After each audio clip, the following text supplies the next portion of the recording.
प्यारे विद्यार्थियों, स्वामी Keshavananda online class में आपका पुनः स्वागत है। जैसा कि हम पढ़ रहे थे, हल संधि का अध्ययन हमने पिछले वीडियो में किया था, जिसमें दो संधियों का अध्ययन हमने करा भी दिया था। हल संधि के वैसे 8 भेद होते हैं, वो मैंने आपको बताए भी थे कौन कौन से। हल संधि का पहला भेद है सचुत्व हल संधि, दूसरा भेद है सटुत्व हल संधि, तीसरा भेद है अनुस्वार हल संधि, चौथा है अनुनासिक हल संधि, पांचवा है परसेवर्ण हल संधि। ध्यान रखें इन चीज़ों का। आगे बात करते हैं। छठा नंबर है तुकागम हल संधि, सातवां नंबर है छत्व हल संधि, आठवां नंबर है जसत्व हल संधि। देखिए, यहाँ आपको सीखने को मिलेगा, तुकागम संधि को हम चतुर्व संधि भी कहते हैं। तुकागम संधि को हम कौन सी संधि कहते हैं? चतुर्व। तो दोनों को एक साथ पढ़ा दूंगा मैं, तुकागम क्यों कहते हैं और चतुर्व क्यों कहते हैं, ठीक है। तो बात करें विद्यार्थियों, आज हम हल संधि का कौन सा पार्ट पढ़ रहे हैं? संधि का ही, पूरी संधि का ही पार्ट पढ़ रहे हैं। 12वां पार्ट है आज, जिसमें हमने आज संधि तो कंप्लीट रूप से पढ़ ली थी। हल संधि का अध्ययन कर रहे थे। सचुत्व संधि में हमने आपको हल संधि में पहला भेद सचुत्व का अध्ययन कराया, जिसका सूत्र था इस्तो सचुना सचु।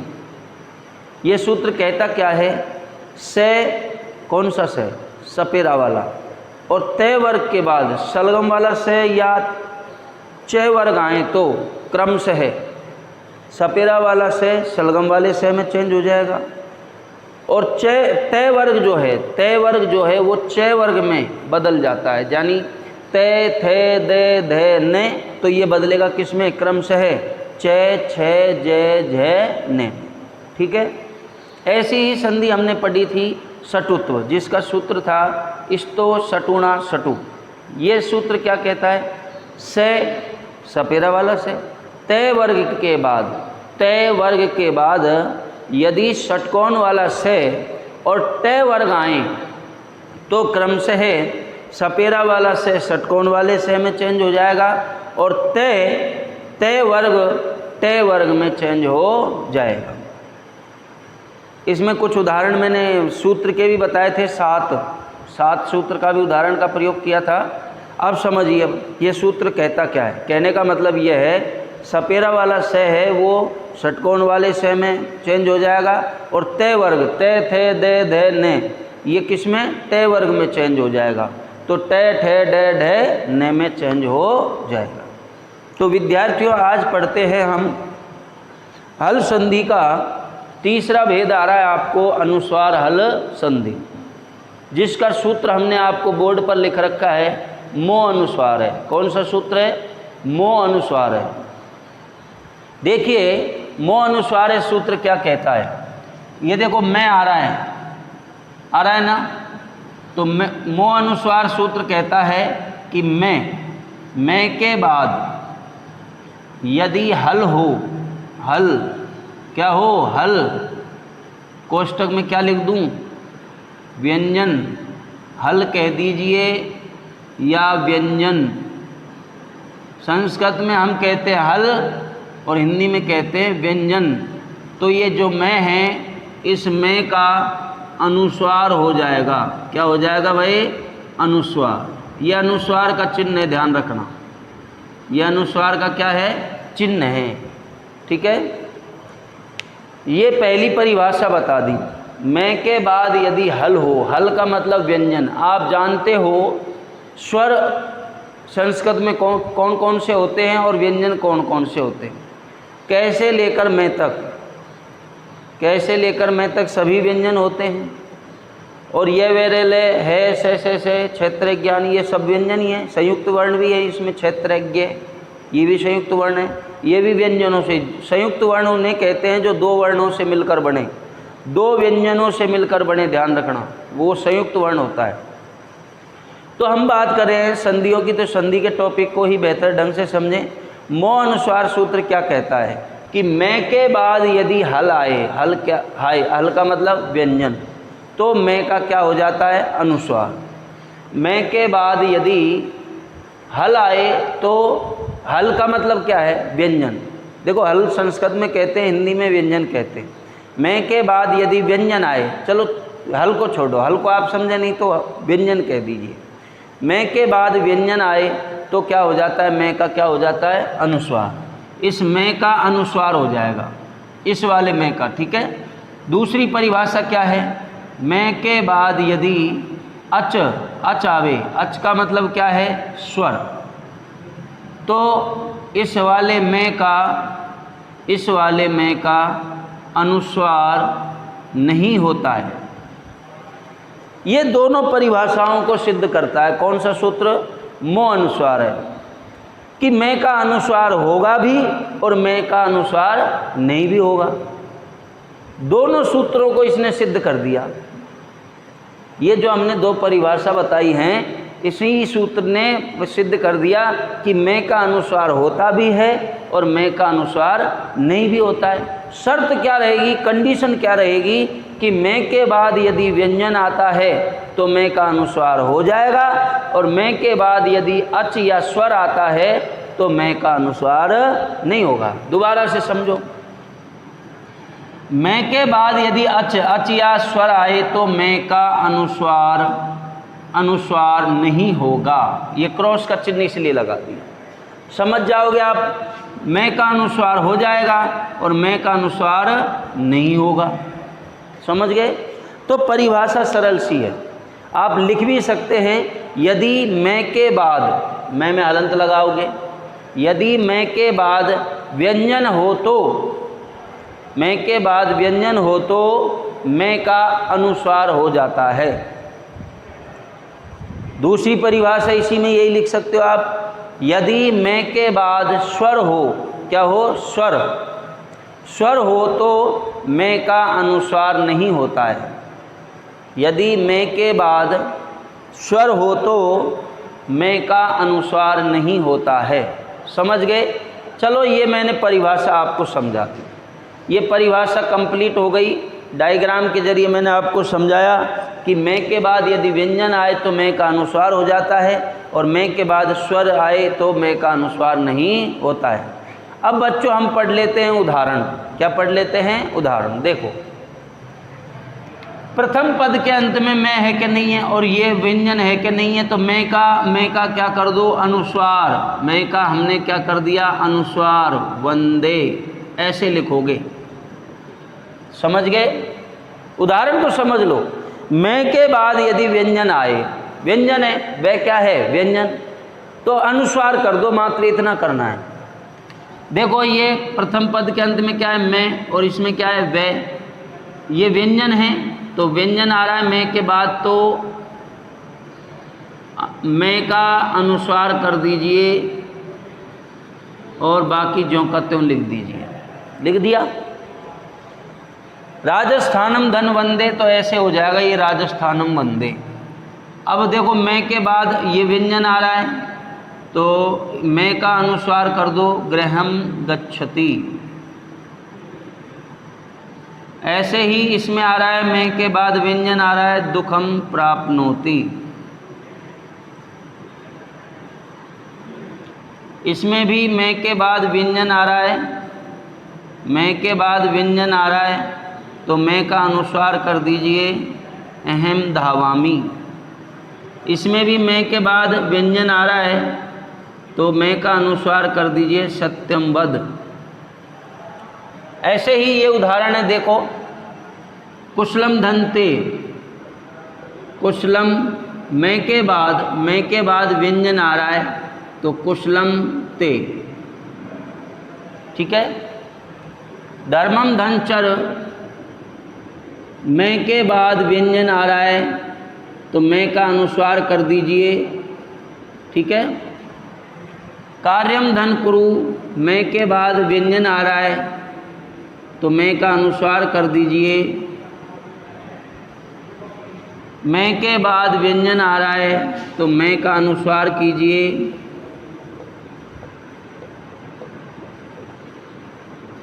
अब देखो ये व्यंजन वाले मैंने कंप्लीट करा दिए। अब स्वर वाले आ रहे हैं। ये चार उदाहरण स्वर वाले हैं। देखो मैं के बाद स्वर आ रहा है, इस मैं के बाद क्या आ रहा है? स्वर।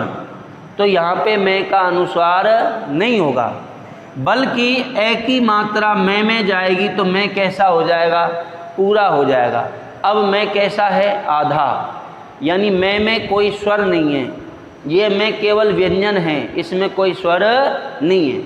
हलंत लगते ही वर्ण में से स्वर निकल जाता है, ध्यान रखना। ये मैं आधा है, अर्धवर्ण कहते हैं इसे। अब ए की मात्रा जब इसमें जाएगी तो मैं क्या हो जाएगा? पूरा। तो ये क्या बन जाएगा? सत्यम पी, ऐसे सत्यम अपी बोलेगा, यही सत्यम धन अपी। ये क्या लिख रहा है? सत्यम अपी। बोलना ऐसे ही है, लेकिन लिखना ऐसे है, ठीक है। ऐसे ही मैं के बाद स्वर आया है तो अनुस्वार नहीं होगा, नहीं होगा, बल्कि ए की मात्रा मैं में जाएगी तो मैं पूरा हो जाएगा, और अपी जोड़ दिया हमने। भारतम धन अस्ति, ऐसे ही भारतम में मैं पूरा हो जाएगा और अस्ति जोड़ दिया हमने। फलम इच्छति, फैले मैं। अब मैं में किसकी मात्रा लगाओगे? ई की। ये लीजिए ई की, ई छे ती, ऐसे लिख देंगे। तो समझो बच्चों, समझा भी होगा आपने, देखा भी होगा, सुना भी होगा। तो अनुस्वार संधि इतनी जटिल नहीं है, बिल्कुल सरल है। समझने का अंतर है कि मैं के बाद व्यंजन आए तो मैं का अनुस्वार हो जाएगा, और मैं के बाद यदि स्वर आए तो अनुस्वार नहीं होगा। अब विद्यार्थियों हम पढ़ते हैं अनुनासिक संधि। अब अनुनासिक संधि भी इतनी जटिल नहीं है। देखो, 3 चीज़ों पे ध्यान रखो। देखो, सुनो और समझो। पहले देखना है, फिर सुनना है, और फिर समझना है। सुने, जैसे ही हम सुनेंगे तो सुनते हुए समझते भी चलेंगे। इन 3 चीज़ों पे आपका ध्यान है तो आप इस वीडियो में प्रत्येक चीज़ को समझ जाओगे।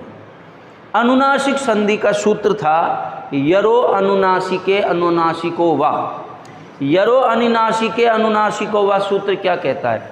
यरो अनुनासिके अनुनासिको वा सूत्र कहता है, ध्यान दो, ये 2 पद होते हैं आपके। देखो, प्रथम पद का तो अंत देखना है और दूसरा पद का प्रारंभ देखना है। जैसे प्रथम पद के अंत में क्या था? यहाँ पे मैं, और दूसरे पद के प्रारंभ में ये क्या था? या व्यंजन। ये प्रथम पद था और ये दूसरा पद था। समझ गए ना? प्रथम पद के अंत में क्या था? मैं, और दूसरे पद के प्रारंभ में स्वर। यही चीज़ समझ रहे थे हम संधि में। तो प्रथम पद के अंत में क्या हो? यर, और दूसरे पद के प्रारंभ में क्या हो? अनुनासिक हो। क्या हो? अनुनासिक।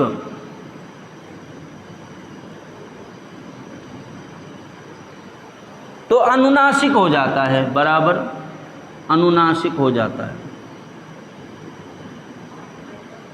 अनुनासिक हो जाता है। समझिए, प्रथम पद के अंत में यर हो। यर के अंतर्गत माहेश्वरी सूत्रों में यर प्रत्याहार सूत्र के अंतर्गत कौन कौन से वर्ण आते हैं मैं आपको बताता हूँ। यर प्रत्याहार के अंतर्गत ये वे रे ले आते हैं। किसी भी वर्ग का पहला, दूसरा, तीसरा, चौथा, 5वां वर्ण आता है, और से ये वर्ण आते हैं। 3 प्रकार के से। देखो, यर प्रत्याहार के अंतर्गत कौन कौन से वर्ण आते हैं मैं आपको बता देता हूँ। ये वे रे ले, ये वर्ण आते हैं, ये वे रे ले, ठीक है। फिर किसी भी वर्ग का पहला, दूसरा, तीसरा, चौथा और 5वां वर्ण आता है। फिर आते हैं से और से। देख लेना आप माहेश्वरी सूत्र खोल के, उनमें मैंने आपको बताया है कि ये से लेकर रे तक, ये से स्टार्ट करना। आप पढ़ोगे 5वें माहेश्वरी सूत्र पे जाना, उसमें लिख रहा है ये वे रे टे, तो ये से स्टार्ट करना, ये वे रे, फिर ले आएगा। फिर किसी भी वर्ग का पहला, दूसरा, तीसरा, चौथा, 5वां वर्ण आएगा, ठीक है। पहले पांचवे आएंगे, फिर चौथे आएंगे, फिर तीसरे आएंगे, फिर दूसरे, फिर पहले। तो मैंने ये सीधा क्रम में लिख दिया, पहला, दूसरा, तीसरा, चौथा, पांचवा, फिर से और फिर आ जाएगा यहाँ पे रे आएगा। तो इसलिए इस रे को लिखना नहीं है, ध्यान रखना। ये वर्ण आते हैं यर प्रत्याहार के अंतर्गत, ये वर्ण जो मैंने आपको लिखे। अब परिभाषा क्या बनती है? अब इसके बाद अनुनासिक। अनुनासिक किसे कहते हैं? किसे कहते हैं? प्रत्येक वर्ग का जो पांचवा वर्ण होता है वो नासिक वर्ण होता है। नासिका, नाक के द्वारा बोला जाने वाला वर्ण, तो वो कहलाता है अनुनासिक। प्रत्येक वर्ग का जो पांचवा वर्ण होता है वह अनुनासिक वर्ण होता है। जैसे क का कौन सा होता है? देखो, क का कौन सा होता है? ये वाला नहीं होता है। च का कौन सा होता है? ये। ट का कौन सा होता है? ये। त का कौन सा होता है? ये। और प का कौन सा होता है? ये पांचों के पांचों पंचम वर्ण हैं। कौन से वर्ण हैं? पंचम वर्ण। पांचवा वर्ण ही क्या कहलाएगा? अनुनासिक। तो क्या होएगा? अनुनासिक हो जाएगा। यदि ध्यान रखें आप, अब देखो, ये वेरे ले, इतना जटिल में ये वेरे ले और से है नहीं दे, से नहीं देगा आपको। वो देगा किसी भी वर्ग का पहला, दूसरा, तीसरा या चौथा वर्ण देगा, पांचवा भी नहीं देगा। पहला, दूसरा, तीसरा, चौथा वर्ण देगा, पांचवा भी नहीं देगा, ध्यान रखना।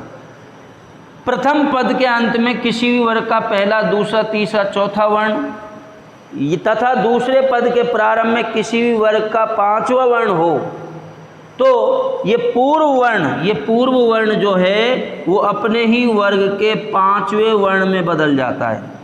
पूर्व वर्ण जो है वो अपने ही वर्ग के पांचवें वर्ण में बदल जाता है। विद्यार्थियों, कुछ समझ में आया? देखा होगा, सुना होगा और समझा होगा तो समझ में आ गया होगा, वरना नहीं आया होगा। चलो मैं मिटा देता हूँ, लीजिए दोबारा से समझाता हूँ।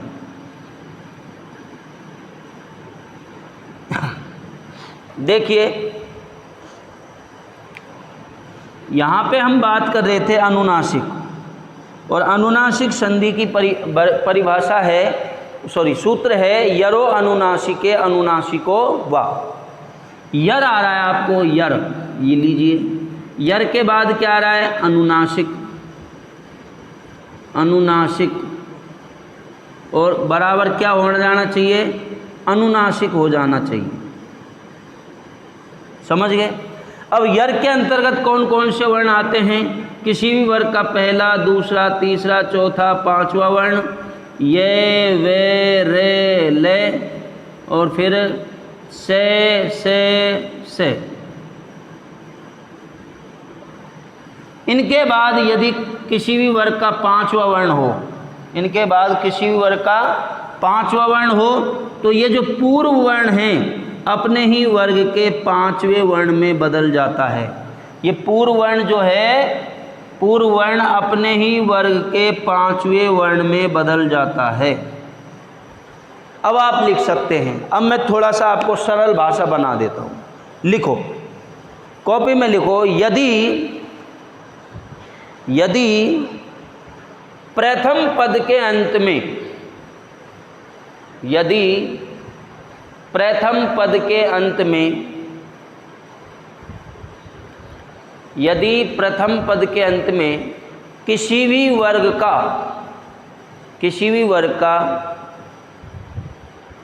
पहला, दूसरा, तीसरा, चौथा, पहला, दूसरा, तीसरा, चौथा वर्ण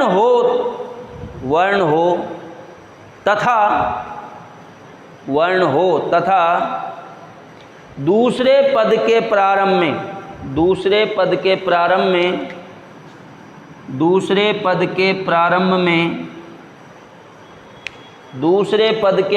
में किसी भी वर्ग का पंचम वर्ण हो,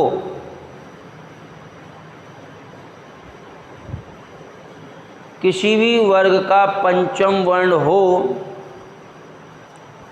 दूसरे पद के प्रारंभ में किसी भी वर्ग का पंचम वर्ण हो तो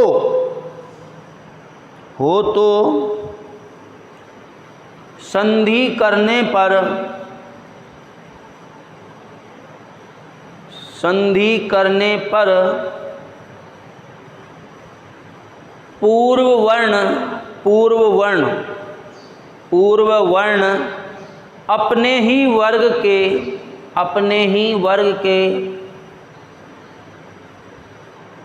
पंचम वर्ण में बदल जाता है, अपने ही वर्ग के पंचम वर्ण में बदल जाता है। देखो विद्यार्थी, पंचम वर्ण में बदल जाता है। अब यही बात सरल कर दी, यहाँ से आपको जो परिभाषा लिखाई है वो बिल्कुल सरल लिखाई है कि प्रथम पद के अंत में किसी भी वर्ग का पहला, दूसरा, तीसरा, चौथा वर्ण हो। पांचवा भी हटा दिया, ये भी हटा दिए, ये भी हटा दिए, ठीक है। तो प्रथम पद के अंत में किसी भी वर्ग का पहला, दूसरा, तीसरा, चौथा वर्ण हो और दूसरे पद के प्रारंभ में किसी भी वर्ग का पांचवा वर्ण हो, पंचम वर्ण, तो पूर्व वर्ण अपने ही वर्ग के, पूर्व वर्ण अपने ही वर्ग के पांचवें वर्ण में बदल जाता है, यानी पंचम वर्ण में बदल जाता है। अब आगे समझ में देखो, अब जैसे ही उदाहरण समझेंगे आपको और समझ में आता चला जाएगा। देखो जगत में क्या है, जय गे तय, ये तय कौन सा वर्ण है, पहला, पहला वर्ण आ रहा है कि नहीं आ रहा, आ रहा है।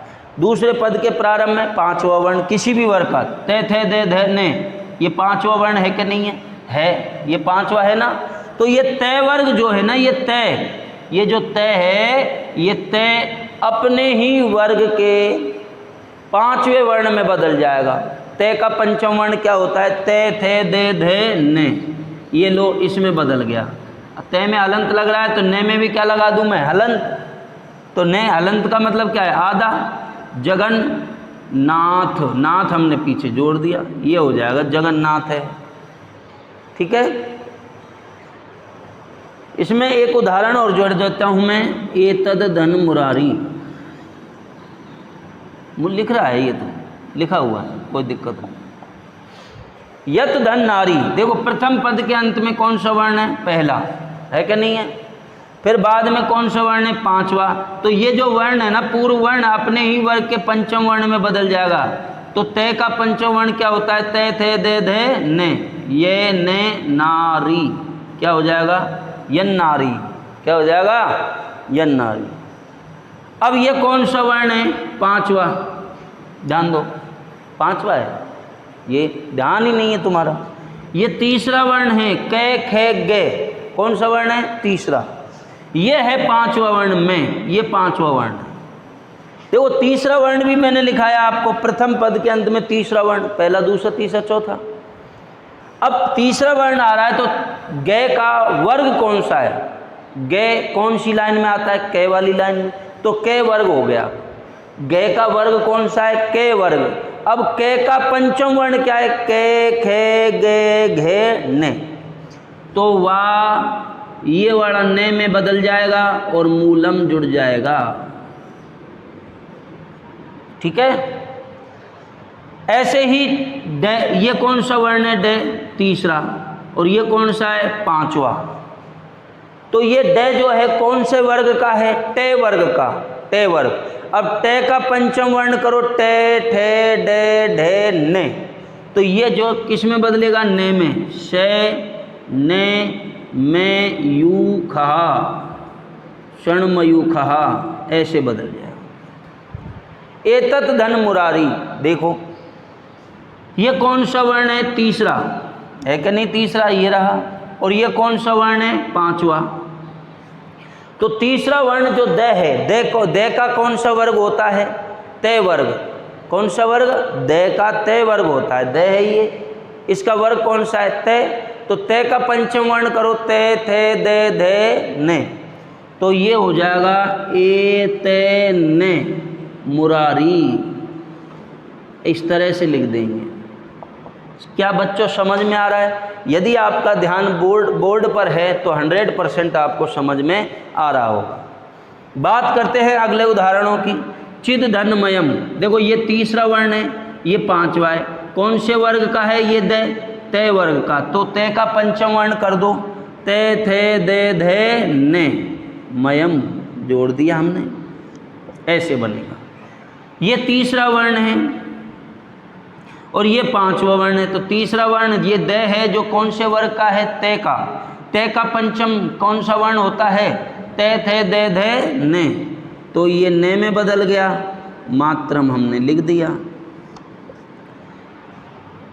अपधनमयम, ये पे पहला वर्ण है, वर्ग का पहला वर्ण पे, और बाद में कौन सा है? पांचवा वर्ण। तो पे का पे वर्ग होगा। तो पे का पंचम वर्ण कौन सा होता है? पे फे बे भे में आ गया और मयम, इस तरह से हो जाएगा। ये पहला वर्ण है और ये पांचवा है। तो ते का पंचम वर्ण कौन सा होता है? ते थे दे धे ने, ये ने कर दिया। अब निरूप्यताम, निरूप्यताम जोड़ दिया हमने, ठीक है। चलो इसमें मैं लास्ट में मैं हलंती लगा देता हूँ, यहाँ भी लगा देता हूँ। विभ्रत, विभ्रत धन ने, ये पहला वर्ण है और ये पंचम है। तो ते का पंचम वर्ण कौन सा होता है? ते थे दे धे ने। तो बी भ्रे ने और ने, विभ्रन, इस तरह बनेगा। यत धन माध्यमेन, ये पहला वर्ण है और ये पांचवा है। तो पहला वर्ण पूर्व वर्ण अपने ही वर्ग के पांचवें वर्ण में बदलेगा। ते वर्ग का पांचवा वर्ण क्या होता है? ते थे दे धे ने, माध्यमेन। तो विद्यार्थियों, मैं आशा करता हूँ प्रत्येक परिभाषा भी समझ में आई है। आज हमने पढ़े हैं एक तो मो अनुस्वार सूत्र अनुस्वार संधि में चलता है, दूसरी संधि पढ़ी हमने अनुनासिक, जिसका सूत्र है यरो अनुनासिके अनुनासिको वाह। तो विद्यार्थियों, बेहतर ढंग से समझा होगा, मैं ऐसी आशा करता हूँ। आज के लिए इतना ही, बाकी पढ़ेंगे हम नेक्स्ट वीडियो में। Thank you.